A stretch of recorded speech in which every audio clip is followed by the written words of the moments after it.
سورہ بنی اسرائیل آیت نمبر 18۔ اعوذ باللہ من الشیطان الرجیم۔ من کان یرید العاجلۃ، جو شخص جلدی ملنے والی اس دنیا کا ارادہ رکھتا ہے، عجلنا لہ فیہا ما نشاء لمن نرید، اس شخص کے لیے کہ جو دنیا کا طالب ہے، اس دنیا کو حاصل کرنے کے لیے جلد بازی کرتا ہے، فرمایا ہم ان میں سے جس کو چاہتے ہیں دنیا کے اعتبار سے جو چاہتے ہیں ہم اسے دے دیتے ہیں۔ ثم جعلنا لہ جہنم، پھر ہم نے اس کے لیے جہنم بھی تیار کر رکھی ہے۔ یصلاھا، جب وہ اس میں داخل ہوگا تو حالت کیا ہوگی؟ مذموما مدحورا، مذمت کیا ہوا، مدحورا ددکارا ہوا، ذلیل و رسوا کر کے اس جہنم میں اسے داخل کر دیں گے۔ ومن اراد الآخرۃ، اور جو آخرت کا ارادہ رکھتا ہے، وسعی لہا سعیہا، اور اس کی کوشش بھی اس آخرت کو حاصل کرنے کی ہے، وَهُوَ مُؤْمِنٌ، اور وہ ایماندار بھی ہے، فَأُولَئِكَ كَانَ سَعْيُهُمْ مَشْكُورًا، یہ ایسے لوگ ہیں کہ جن کی کوششوں کی قدر کی جائے گی، جن کی محنتوں کی قدردانی کی جائے گی۔ 15واں پارہ سورہ بنی اسرائیل آیت نمبر 18 اور آیت نمبر 19۔ اللہ تبارک و تعالی نے سورہ بنی اسرائیل کی ان دو آیات میں دنیا اور آخرت کی حقیقت کو واضح کیا ہے۔ دنیا کیا ہے اور دنیا کی زندگی کیا ہے؟ قرآن و حدیث میں دلائل کا انبار لگا ہوا ہے، بہت سارے دلائل موجود ہیں کہ جن میں اللہ تبارک و تعالی نے دنیا کی فانی زندگی کا بھی تذکرہ کیا ہے اور آخرت کی بقا کا بھی تذکرہ کیا ہے۔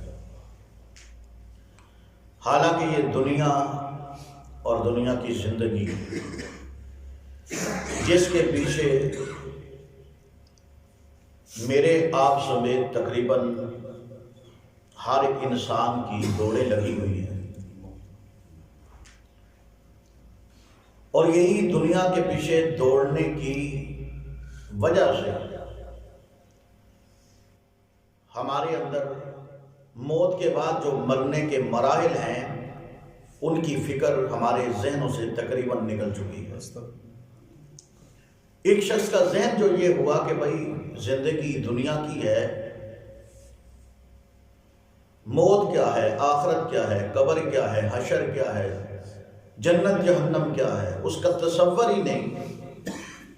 اگر عقیدے کے اعتبار سے اس چیز کو نہیں مانتا تو یاد رکھیے اس کا اسلام سے کوئی تعلق نہیں ہے۔ یہ تمام چیزیں عقائد کے ساتھ ان کا تعلق ہے۔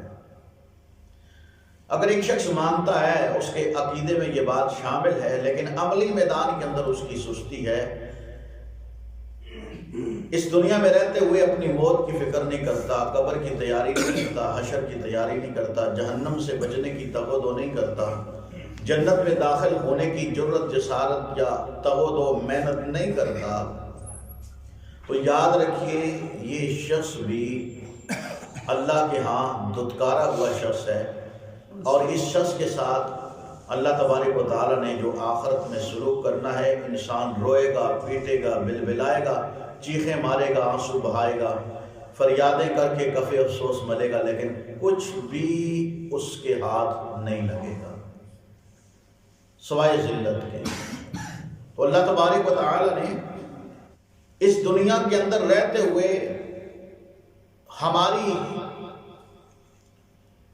جو ایمان کی کمزوری ہے، اس کمزوری کو اللہ تبارک و تعالیٰ نے قرآن کے اندر بیان فرما کے ہمیں جھنجھوڑا ہے، ہمیں ہلایا ہے، ہم تک پیغام حق پہنچایا ہے کہ تم کس طرف، کس راستے پہ چل پڑے ہو۔ بل تؤثرون الحیات الدنیا، تم دنیا کی زندگی کو ترجیح دیتے ہو، پسند کرتے ہو۔ والآخرۃ خیر وابقیٰ، حالانکہ اللہ فرماتے ہیں آخرت بہتر بھی ہے اور آخرت ہمیشہ ہمیشہ رہنے والی بھی ہے، اس کی فکر کرو۔ اور یاد رکھیے امام کائنات جناب محمد رسول اللہ صلی اللہ علیہ وسلم نے مثالیں دے کے سمجھایا کہ لوگوں دنیا کچھ بھی نہیں ہے، کچھ بھی نہیں ہے۔ آپ مثالوں کے اوپر غور کریں، رسول اللہ صلی اللہ علیہ وسلم نے یہاں تک فرما دیا،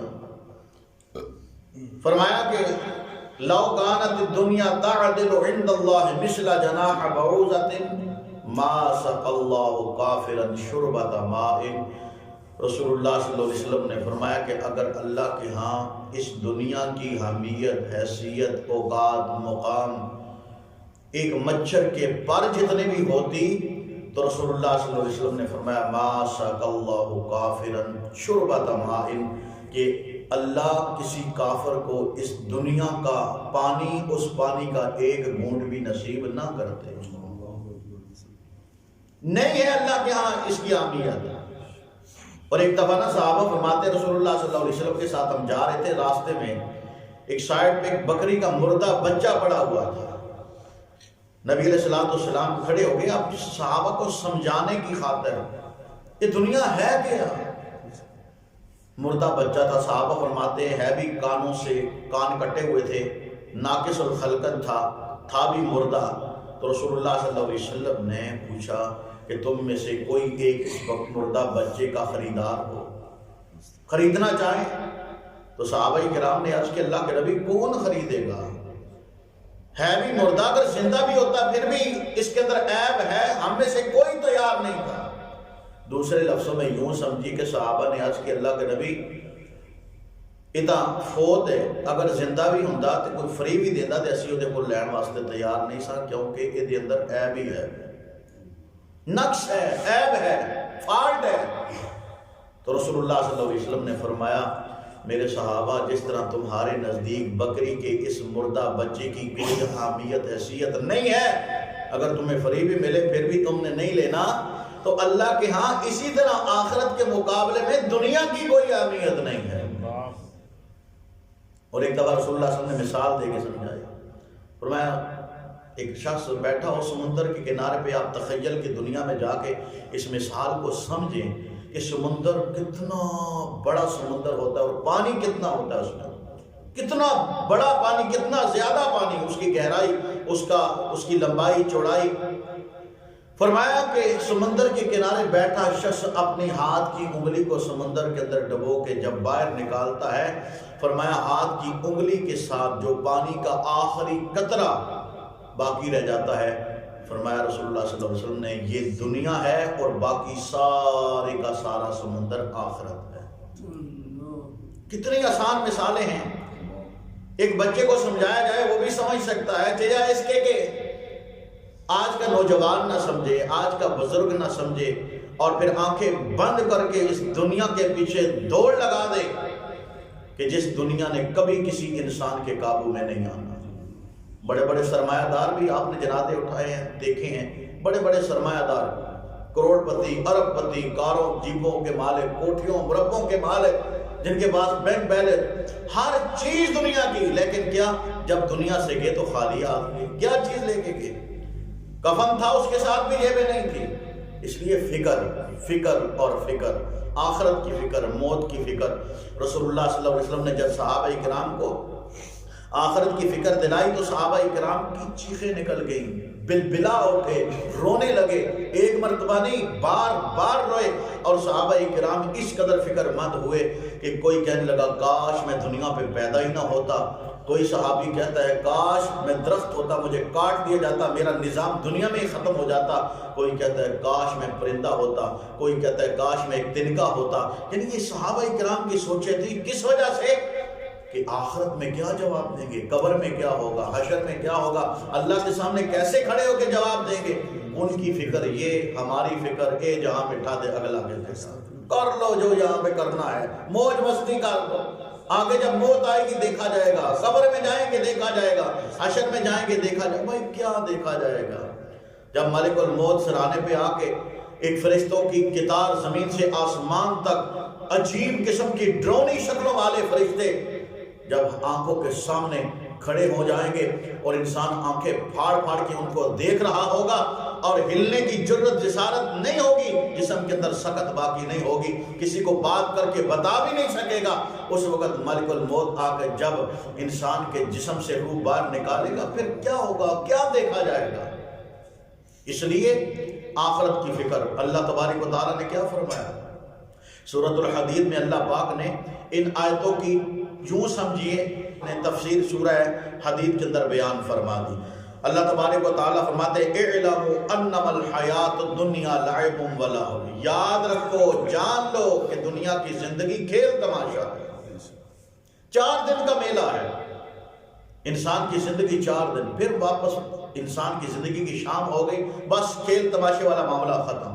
اللہ فرماتا ہے وزینۃ، زیب و زینت ہے، وتفاخر بینکم، تمہارا ایک دوسرے کے درمیان فخر کرنا، یہ دنیا میں یہی کچھ تو چل رہا ہے، وتکاثر فی الاموال والاولاد، میرا مال زیادہ، میری کوٹھیاں انیاں، میرے بنگلے انہیں، میں انہیں مربیاں دا مالک، میرے انہیں پتر، میری انیاں بیٹیاں، میری جناب نسل میں فلاں فلاں بھی ہے، میرا خاندان برادری۔ اللہ فرماتے ہیں کہ دنیا میں یہی کچھ ہے کہ مال اور اولاد میں فخر کرنا۔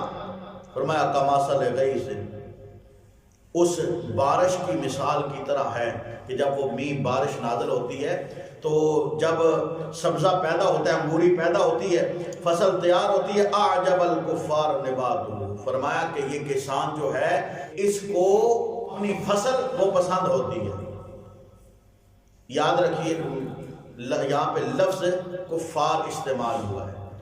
کفار یہ عربی گرامر کے اندر اس شخص کے لیے بھی بولا جاتا ہے جو زمیندار آدمی، اس کے لیے بھی لفظ کافر بولا جاتا ہے، کیونکہ اس کا لفظی معنی ہوتا ہے کہ چھپانا، وہ بیج کو زمین کے اندر چھپاتا ہے۔ اس بنا پہ ایک زمیندار آدمی، ایک کسان آدمی، شریعت کے اندر، لغت کے اندر اس کے اوپر بھی لفظ کافر، یہ وہ کافر نہیں ہے جو عقیدے کے حساب سے کافر ہے۔ تو اس لیے یہاں پہ ان لفظوں کو ذہن کے اندر رکھتے ہوئے محتاط رہنا ہے۔ فرمایا کہ جس طرح ایک زمیندار آدمی، کسان آدمی اپنی فصل کو دیکھ کے خوش ہو جاتا ہے، ثم یہیج مسفرا، اللہ فرماتے ہیں پھر اس کی فصل جو ہے وہ خشک ہو جاتی ہے، زرد رنگ میں تبدیل ہو جاتی ہے، ثم یکون حطاما، پھر اس کی فصل گل سڑ جاتی ہے۔ فرمایا کہ اس کی حالت یہی ہے، انسان جو دنیا کی خاطر اپنی آخرت کو بلا دے، یہ دنیا کے پیچھے دوڑتا رہتا ہے، دوڑتا رہتا ہے، دوڑتا رہتا ہے، یہاں تک کہ انسان کا مال بھی اس کے ہاتھ سے نکل جاتا ہے، اولاد بھی ہاتھ سے نکل جاتی ہے، اپنے ہی انسان سے نفرت کرنے لگ جاتے ہیں۔ آپ دیکھیں نا، گھروں کے اندر بزرگوں کی حالت دیکھیں، حالت تو یہی ہے۔ یہ کل ماسٹر صاحب ایک میسج سنا رہے تھے، حقیقتاً بالکل عکاسی ہے، منظر کشی ہے قرآن مجید کی ان آیتوں کی، کہ انسان جب آہستہ آہستہ بچپن سے جوانی میں جو پہنچتا ہے، جوانی کے بعد جب بیک گیئر لگتا ہے تو اپنے انسان سے منہ موڑ لیتے ہیں، اپنا انسان جو کمایا ہوتا ہے وہ بھی انسان کے کام نہیں آتا۔ تو اس لیے اللہ رب العالمین نے فرمایا کہ وَفِي الْآخِرَةِ عذاب شدید، جو دنیا کے پیچھے دوڑتا ہے دنیا میں، دنیا کے پیچھے دوڑتا ہے، فرمایا آخرت میں اس کے لیے سخت عذاب ہے۔ لیکن جو دنیا میں اپنی آخرت کی فکر کرتا ہے، فرمایا وَمَغْفِرَةٌ مِّنَ اللَّهِ وَرِضْوَانٌ، اللہ فرماتے ہیں اس کے لیے اللہ کے ہاں مغفرت بھی ہے اور اللہ کے ہاں اس کی خوشنودی اور اس کی رضامندی بھی ہے، جو دنیا میں اپنی آخرت کی تیاری کرتا ہے۔ صحیح مسلم کے اندر حدیث آتی ہے، نبی علیہ السلام نے فرمایا الدنیا سجن المؤمن وجنت الکافر، مومن کے لیے دنیا قید خانہ ہے۔ دیکھیں نا مصیبتیں ہیں، قدم قدم پہ مصیبتیں، قدم قدم پہ پریشانیاں، اپنی مرضی سے انسان کھلے انداز میں زندگی نہیں بسر کر سکتا۔ غمی ہے تو تب بھی اللہ کے رسول صلی اللہ علیہ وسلم کے فرمان کے مطابق، یعنی ہم نے دیکھنا یار قرآن اور حدیث کے مطابق ہمیں ہماری غمی ہو، خوشی ہے تو تب بھی ہم نے قرآن و سنت کے مطابق وہ وقت گزارنا ہے، کوئی معاملہ بھی ہو۔ مومن کے لیے قید خانہ ایک باڑ ہے قرآن و سنت کی، کہ اس طریقے سے عمل کرو گے تو اللہ تمہارے اوپر راضی ہوگا۔ فرمایا وَجَنَّةُ الْكَافِرِ، یہ دنیا کافر کے لیے جنت ہے، جو مرضی کرے اسے کیا آخرت کی فکر۔ اس لیے رسول اللہ صلی اللہ علیہ وسلم نے فرمایا، مسند احمد کی روایت ہے، فرمایا دنیا اس کا گھر ہے جس کا آخرت میں کوئی گھر نہیں ہے، دنیا اس کا گھر ہے، اور فرمایا دنیا اس کا مال ہے جس کا آخرت میں کوئی حصہ کوئی مال نہیں۔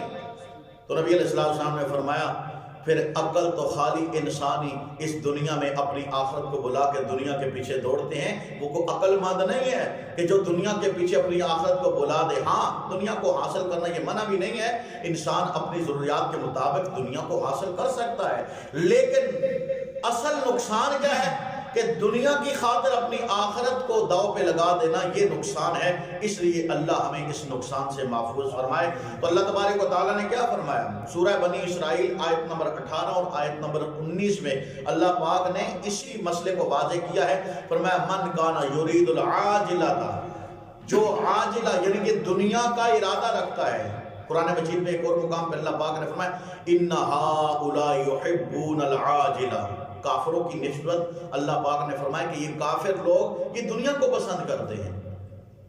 ان ہؤلاء یحبون العاجلہ ویذرون وراءہم یوما ثقیلا، کہ آخرت کا جو بوجھل بھاری دن ہے، جو خطرناک وحشتناک دہشتناک دن ہے، فرمایا اس آخرت کی فکر کو، اس دن کی فکر کو یہ بلا دیتے ہیں اور دنیا ہی کی خاطر اپنا سب کو جو ہے وہ داؤ پہ لگا دیتے ہیں۔ فرمایا من کان یرید العاجلہ، جس نے دنیا کی زندگی کا ارادہ کیا، عجلنا لہ فیہا ما نشاء لمن نرید، اللہ فرماتے ہیں اس دنیا میں سے جس کے لیے ہم چاہتے ہیں، یہ اختیار اللہ کا ہے۔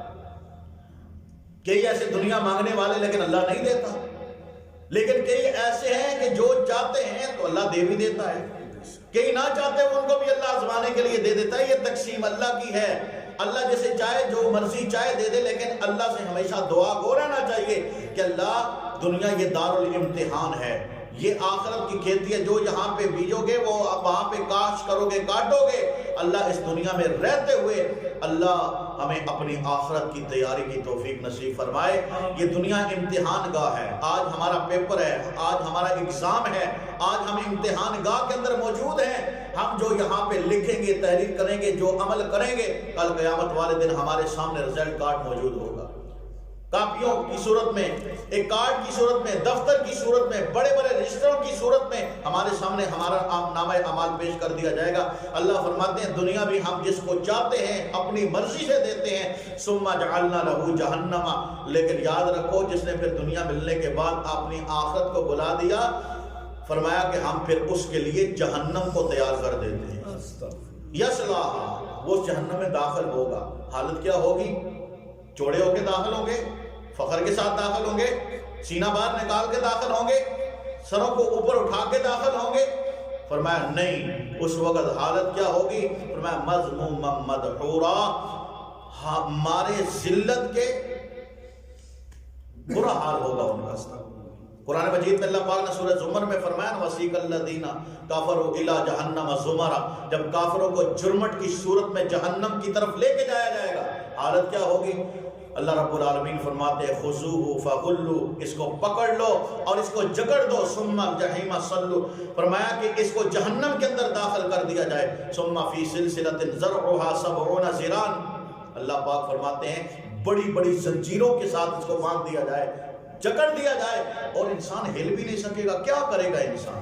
بے بس ہے. یہ ساری قرآن کی آیتیں ہیں، قرآن کے مناظر ہیں جو اللہ رب العالمین نے جہنم کی صورت میں یعنی آخرت کی صورت میں ہمارے سامنے بیان کر دیے. اللہ پاک فرماتے ہیں اس وقت انسان ذلیل و رسوا ہو کے جہنم کے اندر اس کو ڈال دیا جائے گا. لیکن خوش نصیب وہ انسان ومن اراد الآخرۃ، جس نے آخرت کا ارادہ رکھا، وسعى لها سعيها، اللہ فرماتے ہیں اس آخرت کے لیے اس نے محنت کی، تغدو کی، نمازیں پڑھتا رہا، قرآن پڑھتا رہا، دل میں ڈر اللہ کا خوف بٹھائے، ہمیشہ وہ دنیا کے اندر بے سکونی کی زندگی گزارتا رہا. اللہ فرماتے ہیں وَهُوَ مُؤْمِنٌ، ایمان اس کے اندر تھا. فرمایا فَأُولَئِكَ كَانَ سَعْيُهُمْ مَشْكُورًا، یہ ایسے خوش نصیب ہیں کہ جن کی محنتوں کی قدر کی جائے گی اور ان کی قدر اس طرح ہوگی کہ اللہ تبارک و تعالیٰ ان کے دائیں ہاتھ میں نامہ اعمال پکڑا کے ان کو اپنی جنت کا وارث بنا دے گا. سورہ زمر ہی ہے، اللہ پاک نے اہل جنت کا ذکر کرتے ہوئے فرمایا وَسِيقَ الَّذِينَ اتَّقَوْا ربہم الی الجنت زمرا، متقی اپنے رب سے ڈرنے والے، محنتیں کرنے والے، دنیا کے اندر اپنی آخرت کی فکر لے کے جینے والے. فرمایا وَسِيقَ الَّذِينَ اتَّقَوْا ربہم الی الجنت زمرا، جب جنت کے قریب پہنچیں گے حتی اذا جاؤہا فتحت ابوابها، اللہ فرماتے ہیں کہ اس جنت کے دروازے کھول دیے جائیں گے. جنت کے دروازے کے اوپر جو دربان کھڑے ہوں گے وہ دربان اہل جنت کو جنت میں داخل ہوتے ہوئے کیا کہیں گے؟ سلام علیکم طبتم فادخلوها خالدون، کہ آج تمہارے اوپر اللہ کی سلامتی ہو.